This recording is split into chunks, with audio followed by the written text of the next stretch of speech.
ഇന്നത്തെ റെസിപ്പി ചക്ക വരട്ടിയത് വെച്ചിട്ടുള്ള പായസമാണ്. ആദ്യം ശർക്കര ഉരുക്കിയെടുത്തു. അരിച്ചതിന് ശേഷം അതിലേക്ക് ചക്ക ചേർത്തു, വരട്ടിയ ചക്ക ചേർത്തു. ഇനി ഇതൊന്ന് നന്നായിട്ട് എല്ലാം യോജിച്ച് വരട്ടെ. അതിനുശേഷം തേങ്ങാപ്പാൽ ഒഴിക്കുക. പെട്ടെന്ന് ചക്ക വരട്ടിയതുണ്ടെങ്കിൽ പെട്ടെന്ന് ഉണ്ടാക്കാൻ പറ്റിയ പായസമാണ്. നന്നായിട്ട് തിളച്ച് ചക്കയൊക്കെ നന്നായിട്ട് യോജിച്ച് വന്നിട്ടുണ്ട്. ഇനി ഞാൻ ഇതിലേക്ക് കോക്കനട്ട് മിൽക്ക് ഒഴിക്കുകയാണ്. ഞാൻ പാക്കറ്റാണ് ഒഴിക്കുന്നത്. ഇനി ഇതിലേക്ക് കുറച്ച് വെള്ളത്തിൽ ഒരു 1.5 ടീസ്പൂൺ അരിപ്പൊടി കലക്കി ഒഴിക്കുകയാണ്.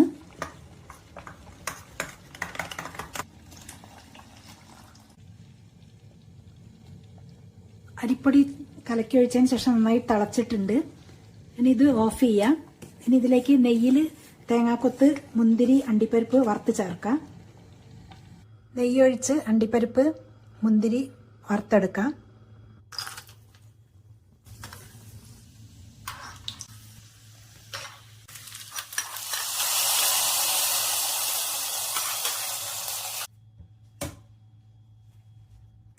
നല്ല ടേസ്റ്റി ആയിട്ടുള്ള ചക്ക വരട്ടിയത് വെച്ചിട്ടുള്ള പായസമാണ്. റെസിപ്പി ഇഷ്ടപ്പെട്ടു എന്ന് വിചാരിക്കുന്നു. അടുത്ത വീഡിയോയിൽ കാണാം. ബൈ.